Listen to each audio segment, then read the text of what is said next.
Assalamualaikum warahmatullahi wabarakatuh. Dan kepada yang non muslim saya ucapkan salam sejahtera, Tuhan memberkati. Pasti terkabul wasilah ilmu RDAY. Yuk. Saya mau coba cerita dulu sebentar. Shoot bos, yuk. Testimoni intinya ya Pak ya. Saya baru kenal RDAY itu bulan Agustus lewat YouTube. Ya. Kemudian saya itu di bulan Juli itu banyak permasalahan memang ya, masalah keluarga, masalah ekonomi juga. Terus pas di bulan September itu di Hotel Mega Cipayung saya coba ikutan aja, langsung nekat. Private 2 juta barengan sama orang-orang Jogja. Saya cuman niatnya mau bantu seseorang yang dia sedang dalam masuk penjara. Sementara dia itu sebenarnya tidak ada salah, cuman karena ada proses uang dibawa kabur, terus dia dilaporkan ke Bareskrim, malah dia dibilang pencucian uang. Nah sampai saat ini dia masih ada di tahanan. Nah beliau itu sebenarnya sahabat dekat saya. Saya katanya nggak tahu. Laki apa perempuan? Laki-laki. Alhamdulillah. Nah, ngaceng nggak terakhir kamu periksa? Alhamdulillah ngaceng Pak. Mantap. Dan sampai saat ini pun beliau juga kadang-kadang masih komunikasi by WA ya kan. Itu juga karena dari keluarga. Karena keluarganya itu memang dia serasa kayaknya cocok dengan kita waktu kemarin diajak usaha bersama. Nah pas uang itu dibawa kabur sama orang yang jeblosin di penjara, itu uang saya itu udah ada di sana hampir 450 juta. Nah kemarin itu saya mau tarik, saya mau konfirmasi kan susah ya karena dia ada di Kalimantan, di penjara Lapas Ahmad Yani. Jadi beliau minta tolong kalau misalkan bisa dibantu proses, maksudnya biar bisa ada keringanan lah, bisa secepatnya bisa keluar dari lapas. Cuman saya logika aja ya, tapi kalau memang qadarullah Allah menghendaki, mungkin belum sampai jatuh tempo dia di penjara, bisa aja dia keluar atas ridho Allah Subhanahu wa taala, dan mungkin dengan bantuan doa dari anak-anak karomah yatim di RDAY. Nah, saya juga coba udah sodakoh tiap Jumat, sodakoh subuh. Potong sapi 1 juta tiap Jumat, coba dipaksain biar nanti dia bebas tanpa syarat. Atas nama dia. Banyak loh Bu yang pada sedekah 1 juta potong sapi Jumat Barokah, hajatnya luar biasa percepatannya. Gitu. Atau ibu nanti naik kuda di bawah, habis ini nanti ibu naik kuda, ibu ijab di atas punggung kuda, sambil ibu bebas sebutin namanya. Nanti ibu naik ke atas, ngobrol masih bolong. Ngobrol aja sama bolong, nanti kan bolong nganggut-nganggut. Manjur kok, tempat-tempat sakral kan itu. Baik. Ada lagi? Kemudian itu pas kemarin itu saya coba, katanya kan ada yang suruh gosok foto dengan dibalut celana yang udah 9 hari, masukkan ke freezer. Saya coba, tapi ada reaksinya itu, jadi dari pihak si yang di penjara, itu suruh secepatnya bisa nggak kalau foto yang jahat tadi ngelaporin itu malah yang di frozenin aja gitu. Bisa? Bisa, manjur kok, manjur. Itu jadi cuman saat ini yang saya lakuin cuman sodakoh. Mendingan ibu ijab setiap hari Kamis, Jumat, Sabtu, Minggu ibu ijab. Sambil ijab belum mulai ibu ikut pencerahan saya di bawah, atau habis ijab ibu ikut pencerahan saya di bawah. Sambil ibu nunggu pencerahan saya belum mulai, ibu ijab di kuda, naik kuda keliling sambil ibu ijab. Bos, banyak loh orang ijab di atas punggung kuda terkabul. Ada yang jadi presiden, ada yang jadi wakil presiden, ada yang jadi menteri, ada yang jadi pangdam, ada yang jadi kapolda, ada yang jadi gubernur. Udah ibu praktekin aja, bebas tanpa syarat gitu. Nah, soalnya ini kalau dibawa lari kuda lebih cepat lagi terkabul. Dia tuh dari pihak Bareskrimnya tuh aneh Pak. Tadinya tuh kan ibu belum ijab aja dulu, nggak apa-apa, mau ada alasan apapun, oke? Iya Pak. Yuk, bapak apa?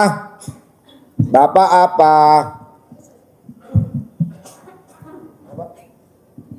Ayo, habis. Ayo. Assalamualaikum Pak Haji. Ya. Saya dari Palembang Pak. Ya. Coba ngomongnya pakai bahasa Palembang. Palembangnya di mana? Palembang Talang Kelapa. Hah? Talang Kelapa. Di kota apa di desa? kota, Pak. Oh iya, coba ngomongnya pakai bahasa Palembang. Pertanyaannya pakai bahasa Palembang. Ya, aku ini dari Palembang, Pak. Nak nanyo Pak Haji nih. Nanyo tuh tahu nanyo? Nyong nyong. Memang aku kesini tadinya berat Pak Haji. Berat. Ya, berhubung bini nih maksa terus. Jadilah Pak, padahal saya tuh belum kerja. Lagi nganggur. Masa saya ikut istri, ayo. Saya bilang gitu. Yang ngajakin siapa? Istri saya. Ngomongnya gimana istri? Pakai bahasa Palembang. Ya aku nih mana nak ketemu Pak Haji ke Bogor sana. Jauh. Duit dah kata. Ongkos kurang, ada. Sudah, dia ngubungin anak nih kan. Anak di mana? Anak di Palembang. Sudah kerja kan. Terus? Sudah berangkat deh. Agak Brejo. Istilah Palembang Brejo kayak sudah nak balik. Ayo pakai bahasa Palembang aja biar yang dengerin agak bego gini. Ayo pakai bahasa Palembang. Jadi ya kami naik bis lah Pak Haji. Naik bus dari Palembang. Ya. Bus apa? Bus Agra. Agra Ya. Turunnya di mana? Turun di Bubulak Pak Haji. Oke, 1 hari 1 malam atau 1 malam 1 hari? 1 hari 1 malam. 1 hari 1 malam atau 1 malam 1 hari? 1 Dia hari bingung. 1 hari 1 malam Pak Haji. Bukan 1 malam 1 hari. Dia 1 hari 1 bingung. malam. Dari sana siang. Bapak kesini sama siapa? Sama istri Pak. Sama istri. Ya. Dari Palembang ke Bubulak naik Agra. Agra ya betul. Berapa tuh naik tuh berdua dari Palembang ke Bubulak? Berdua satu orang 390 jadi 780 Pak. 780. Ya. Nah di kapal udah nggak usah bayar lagi. Ya. Enggak. Kalau di tempat ini bayar Pak Haji, di lesehan bayar. Oh makan. Makan dikasih 1 kali. 1 kali. Ya. Kalau di kapal di lesehan nggak bayar. Bayar itu. Oh bayar. Ya. Bayar berapa? Itu 1 orang kalau 10.000 Pak Haji. 10.000. Berdua 20 ya. Berdua 20. Ya. 300 berapa tadi ongkosnya 1 orang? 390. 390 tambah 20 410 berdua. Ya. Nyampe Bubulak, dari Ya. Bubulak ke sini naik motor atau naik Grab atau naik angkot? Naik angkot Pak Haji. Naik angkot 53. Ya. Ongkosnya berapa? 1 orang 15 dibayar 30 2 orang Pak Haji. Mau 30. Ya. Turunnya diberhentiin atau dijorokin? Ya kami nanya ke tukang angkot, supir angkot itu Pak Haji minta berhenti di tempat anak yatim Pak RDAY. Terus dituruninnya di mana? Ya udah turut aja kami jalan. Kata, nah ini udah sampai turun kami. Oh jadi RDAY terkenal tuh sama supir-supir angkot? Udah dikenal Pak ya. Udah terkenal? Ya, Pak. RDAY anak yatim, supir angkot pada apal? Apal Pak. Ya. Oh apal. Ya Pak Haji. Terus Bapak diantarin sampai sini? Ya. Apa yang tertarik Bapak jauh-jauh dari Palembang datang ke RDAY berdua dengan istri? Apa hajatnya? Apa yang bikin tertarik? Ya tertariknya tadinya istri saya ketarik Pak Haji. Hah? Ngelihat YouTube. Oh yang suka lihat istri? Istri yang pertama. Ketawa-ketawa apa senyum-senyum kalau nonton YouTube saya tuh istri? Tawa-tawa Pak, saya bingung di kamar kadang ngakak-ngakak. Istrinya? Iya Pak. Kenapa nggak dibawa ke rumah sakit jiwa? Nah. Kenapa nggak dibawa ke rumah sakit jiwa? Ya saya diamin aja pasti. Terus Bapak nggak nanya, kamu ketawa nonton apa? Atau apa gitu nggak nanya? Saya intip aja Pak. Bapak intip? Iya wah. Ini istri ini lihat YouTube. Apa ini? Nah, saya ulang lagi sebentar itu, ulang lagi lihat. Lama-lama RDAY. RDAY. Iya, baru dia cerita. Terus? Nah, cerita. Udah saya pertama itu cerita ya sepintas Pak Haji. Udah. Terus selanjutnya agak lama. Akhir-akhir ini agak lama dia cerita. Nah, jadi ada rasa tarik juga. Tertarik Bapak? Iya. Sekarang ada pertanyaan apa? Coba jauh-jauh dari Palembang.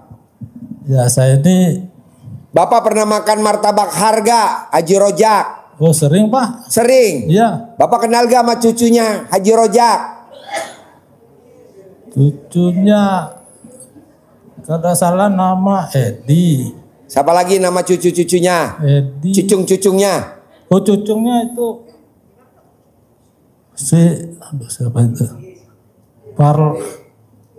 Farhan kalau nggak salah Pak. Lupa saya. Ini salah satu sahabat dekatnya cucunya Haji Rojak. Namanya Haji Marco. Oh. Ya sahabatnya, tapi belum pernah makan martabak har Haji Rojak. Sekarang pertanyaannya apa coba? Ya saya tuh. Pertanyaannya apa? Saya tuh punya alat ukur Pak ya. Saya alat ukur tuh kalau dia bekerja saya dapat uang Pak. Gampang. Bisa gak alat ukur Bapak tiap malam dikerudungin pakai celana dalam Bapak bekas pakai? Alat ukur ya. Dikerudungin pakai celana dalamnya Bapak bekas pakai. Dilap tiap hari sambil Bapak ngomong. Alat kelamin laki-laki jual, alat kelamin perempuan beli. Alat kelamin perempuan jual, alat kelamin laki-laki beli. Alat kelamin laki-laki besar, alat kelamin perempuan besar. Alat kelamin perempuan besar, alat kelamin laki-laki besar. Banyak yang sewa, banyak yang sewa, banyak yang sewa. Tidak ditawar, tidak ditawar, tidak ditawar. Rame-rame, rame-rame. Penghasilan saya 1 bulan 1 miliar. Ucapan adalah, nah itu nanti hasilnya di alat ukurnya itu. Bisa gak? Bisa Pak. Boleh pakai celana dalam Bapak bekas pakai, boleh pakai celana dalam Ibu bekas pakai. Digosok tiap hari kayak gosok lampu Aladin. Ya. Kalau dia keluar asap, Bapak buru-buru lari. Ada lagi? Kalau istri yang ngerjain itu? Istri yang ngerjain lebih manjur. Oh, ya. Istri nggak boleh pakai celana dalam tiap hari, nggak boleh pakai BH tiap hari. Bapak juga tiap hari nggak pakai celana dalam. Nanti kalau dapat orderannya banyak, baru Bapak pakai celana dalam lagi. Nanti tapi celana dalamnya dibalik, begitu. Bisa gak nggak pakai celana dalam Bapak sementara sambil nunggu orderan? Bisa Pak. Bisa. Kalau keluar rumah juga Pak. Apa? Keluar rumah nggak pakai celana dalam juga? Nggak pakai celana dalam. Oh, bisa. Nggak pakai celana dalam keluar. Nanti gondal gandul, nanti dikalungin itunya. Ya. Ada lagi? Oke. Kalau kerja ya supaya kerja terus gitu Pak Haji. Remes alat kelamin istri. Bapak remes alat kelamin istri, taruh di muka Bapak. Banyak kerjaan, remes lagi. Banyak orderan, remes lagi alat kelamin. Banyak uang. 3 aja, banyak orderan, banyak kerjaan, banyak uang. Bapak yang remes alat kelamin istri. Bapak yang remes. Kalau istri diremes, matanya meremelek itu bisa cepat terkabul. Tapi kalau matanya melek melotot, siap-siap masuk UGD. Bisa? Bisa Pak. Ada lagi? Cukup. Oke. J, kasih duit J, 1 juta J buat ongkos pulang ke Palembang J. Nih, ambil 1 juta buat ongkos pulang ke Palembang. Nih, kasih 1 juta. Kasih 1 juta, 10 lembar. Nanti makan martabak har ya. Nah. Kamu udah pernah makan bener martabak har? Udah? Dulu masih muda. Dulu masih muda makan? Enak? Oke, ini habis gue kasih duit, lo salaman sama cucunya no, cucunya mirip kan? Salam sama cucunya tuh. Cucunya orang India. Oh iya. Sip, tepuk tangan dong, luar biasa. Buat Bapak dan Ibu, kita bikin acara kayak gini setiap hari Sabtu pagi jam 7 sampai nanti jam 9, sampai nanti jam 12. Kalau memang banyak ya dipanjangin lagi. Nah, kedua, saya bikin acara gini tiap hari dari jam 7 malam habis Isya sampai jam 9 malam tiap hari di bawah. Kedua, Saya mau bapak dan ibu paksain bisa ijab kabul di kolam renang seperti Haji Marco. Nanti bapak dan ibu berenang, ibu jagain anak yatim yang berenang, karena anak yatim kalau berenang lari-lari ibu jagain. Nah bapak jagain ibu yatim yang netein anak yatim kurung, ya dijagain supaya dia nggak berenang, ya.